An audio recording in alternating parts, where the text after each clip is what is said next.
Hello, friends. Here I am in my old classroom recording this lesson for you. Very exciting. I'm so excited to have students back in the building in the next few weeks. It's really great. So anyway, here is part 2 of our lesson for this asynchronous week. Our objectives, we're going to analyze how Morrison structures her paragraphs in chapter 1 to create social commentary. And in our exit ticket, I'm going to ask you to try to do this sort of writing practice where we chunk and paraphrase evidence in our paragraph so that the paragraph is mostly our own writing and analysis instead of like big, long chunks of quote. So those are the goals. Your homework is to get Unit 4, Lesson 5 completed, including the exit ticket. You got to turn that in by the morning of your next class period. So for orange days, that'll be Tuesday, February 2nd. For blue days, that'll be Wednesday, February 3rd. You got to turn this whole document in Unit 4, Lesson 5. That is your homework. Okay, some announcements. They are the same as last time. Access testing happening next week. If you did not get information about when you should come in for access testing, call the school to make sure that you're getting that communication. I created some prep lessons, assigned one this past Monday, the 25th. I'll be assigning a second one this coming Monday, February 1st. So make sure you do those. I'm about to go through who is missing those. Other announcements are the same as last time. So people who still need to do that first access preparation Nearpod lesson, all of these people. So these people are Fatima, Raphael, Anna, Edwin, Alejandro, Leslie. It's hard to see because of the stuff.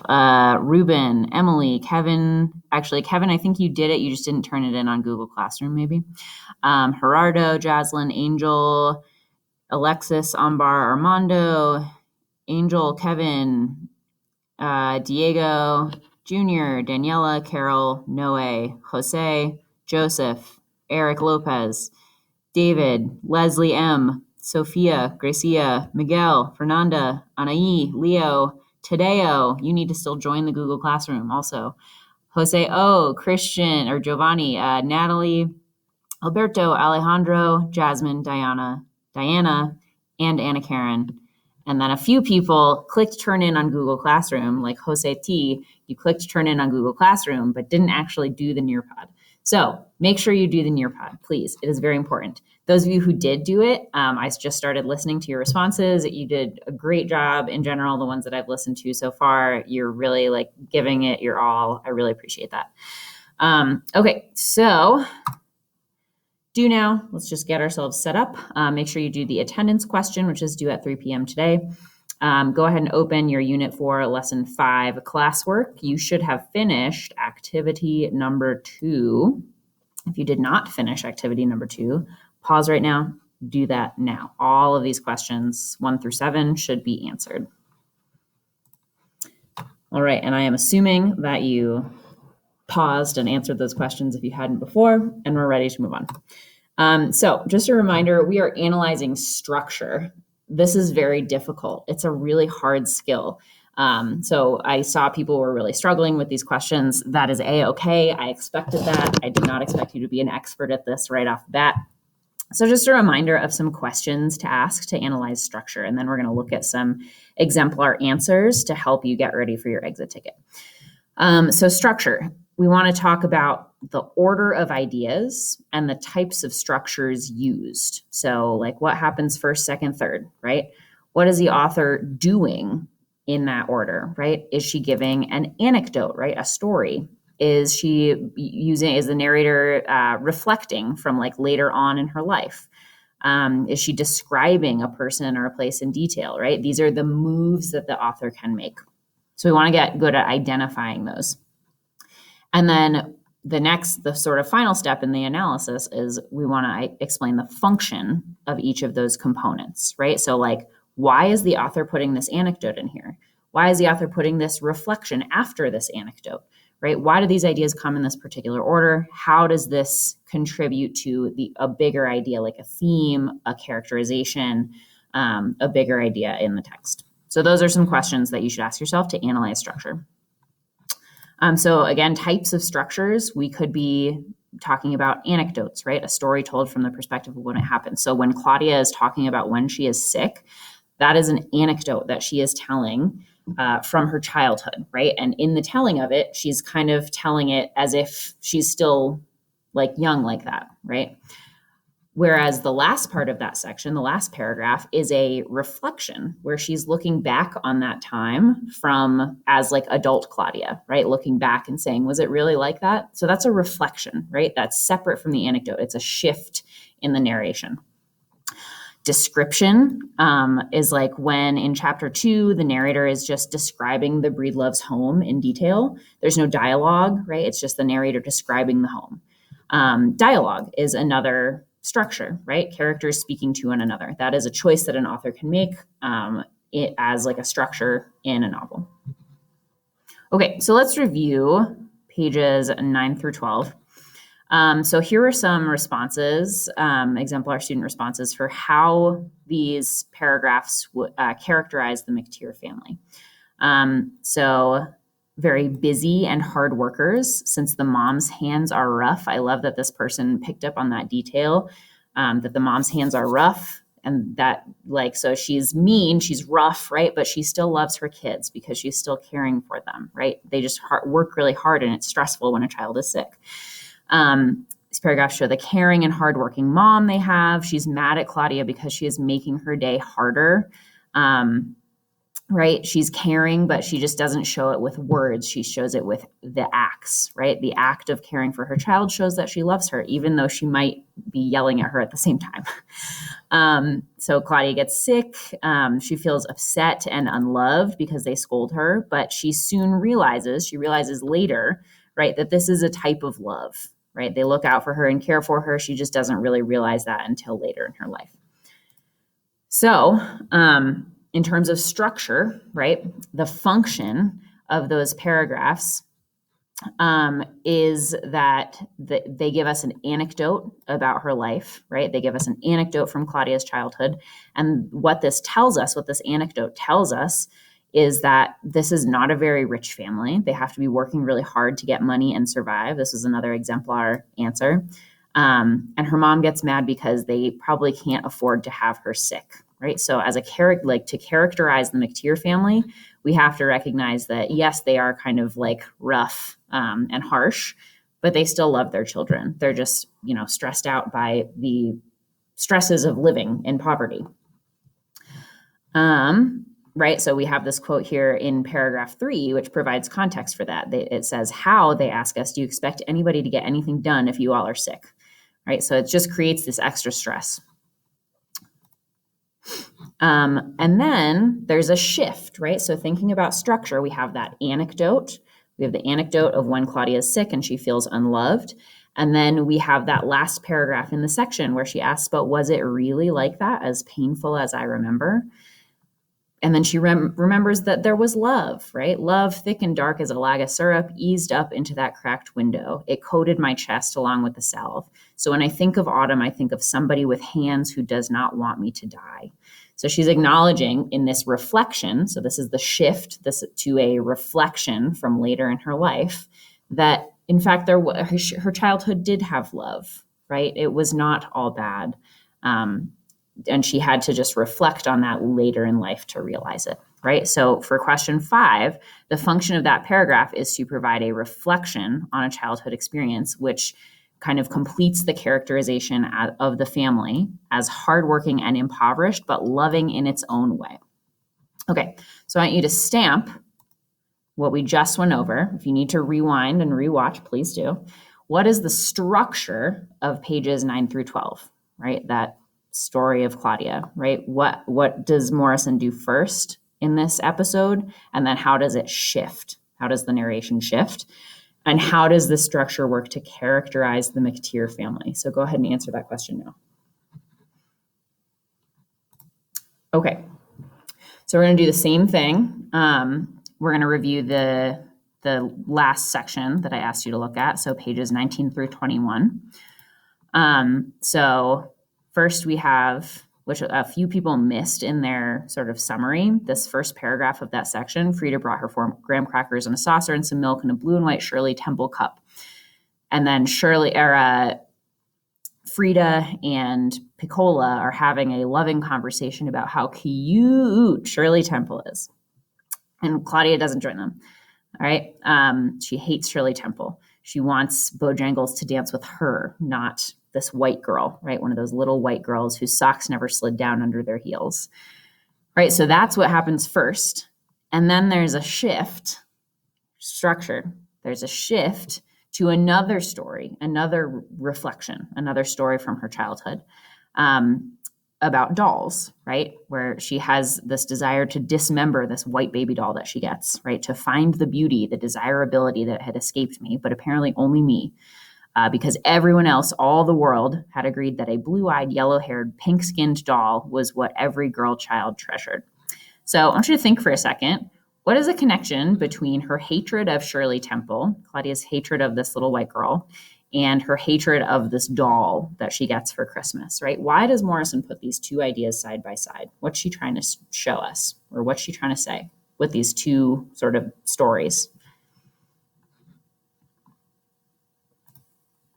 Okay, so, right, these both have to do with race, right? So Shirley Temple is white. She gets a white baby doll. These are two stories that emphasize the idea of race and what people find beautiful, right? So a couple people hit on this, that these two stories are put side by side for a reason, right? So first she talks about the white dancer she dislikes, and then she talks about the dolls and how Claudia dislikes them because they are not like her and she wants to break the doll. And it shows us that how Claudia views white people, right? So her doll who had blonde hair and blue eyes. And then the same goes for Shirley Temple. She couldn't seem to love Shirley Temple like the others, right? So it's kind of setting up this idea of Claudia as like, she's not like everyone else, right? Everyone else has agreed that this is what beautiful means, and she doesn't see it that way for whatever reason. So, right, we have that structure, putting those two stories, two episodes side by side, right? It even shifts right here. Before that, I had felt a stranger, more frightening thing than hatred for all the Shirley Temples of the world. It had begun with Christmas and the gift of dolls. So she's talking about Shirley Temple, and then she's going back to an even earlier story where the same theme of like whiteness and what everyone else considers beautiful pops up in her life, right? So these are very connected stories. So I want you to stamp, how does Morrison structure those pages? Right, what we just went over. Again, rewind if you need to. And how does the structure help convey a social commentary about racialized beauty standards? So go ahead and stamp that in the Edpuzzle. Okay, so I gave you an exemplar analysis of structure. I'm not going to read through this whole thing because you can read it in the slides. I'm going to ask you to write a whole literary analysis paragraph like this one with 2 evidence chunks, analysis, the whole shebang. What I want us to practice in the next few writing exercises that we do is chunking evidence. I noticed that a lot of us in our writing last semester were using these huge, big, long chunks of evidence. When what I really want to see is I want most of the paragraph to be your own writing and your own ideas, right? It should be mostly analysis. And when you have to use evidence, you can summarize or paraphrase instead of using those huge, big, long quotes. So you should never include a quote that is longer than 2 lines. I know that might seem extreme, but I want you to challenge yourself to do that. So like if you have a quote that's 2 lines long, chunk it apart. Just pick what's most important, what's most descriptive, what's most relevant to your claim, and just use those parts. And blend those quotes, right? So I have the quotes in green into your own summary of what is happening in the story. I have summary in blue. So again, you can paraphrase parts of the story instead of quoting the whole thing. What you need to do to check yourself is read it out loud as if the quotes were not there, right? It should flow normally as a normal sentence. It should still make grammatical sense. If it doesn't, then you need to revise to make sure that the quotes are blended in smoothly. So some examples are here. This is from a different story that you guys didn't read, but I wrote my exemplar about it. So I'm describing what's happening. One moment she is musing on her grocery cart, quote, bulging with Cheerios, 2 gallons of milk, laundry soap, instant mac and cheese, chicken breasts. And the next, she is telling a story of a woman she overheard on a bus talking about her ex-husband. So the blue is in my own words, summarizing what's going on. The green is the quote, and they flow together just like a normal sentence. Same thing down here. So I'm going to leave these examples, will be in the slides for you to look at. So please, please, please do. So let's do one practice before we get to the exit ticket. So which is the best example of chunking? So the narrator goes downstairs to investigate the noise, period. Quote, each step down the stairs takes years. I'm frozen by terror. B, the narrator goes downstairs to investigate, and it seems that each step takes years because she is frozen by terror. The narrator goes downstairs to investigate the noise, comma, each step down the stairs takes years, comma, she says she is frozen by terror. So vote or answer this question. Which one is the best example of chunking? Okay, so if you said B, you are correct. This flows just like a normal sentence if you took the quotes out. The narrator goes downstairs to investigate, and it seems that each step takes years because she is frozen by terror. That's a grammatically correct sentence. The issue with this one, A, is that this quote is just dropped in with no introduction, right? So if we added something like, she says, comma, then that would be okay. But we didn't, so it's not okay. The issue with C, and this is what I see a lot of people doing, is that we have a complete sentence here, right? The narrator goes downstairs to investigate the noise. That can be its own sentence. And then this is also its own sentence. Each step down the stairs takes years. We can't put two sentences together with just a comma, right? We need something else to introduce that new sentence. That's a run-on sentence. If we don't have anything else besides just a comma between those complete sentences. Same thing down here. She says she is frozen by terror. This is another complete sentence after just a comma. Doesn't work. So again, just check that you have a grammatically correct sentence with no run-ons when you're chunking your evidence like this. Okay, so your exit ticket is in your document. Please feel free to use, I hope you added to your notes based on what we just went over. If you want to rewind and do that, feel free. Please use this video, use your resources. Your exit ticket, you are picking one of these questions to answer. Up to you which one you want to write about. You're talking about the structure, right? So you need to clearly state how the passage is structured. First, there's an anecdote, and then there's a reflection. Or Morrison puts two anecdotes about blank side by side in order to make the point that blah, blah, blah, right? So how does she structure the passage?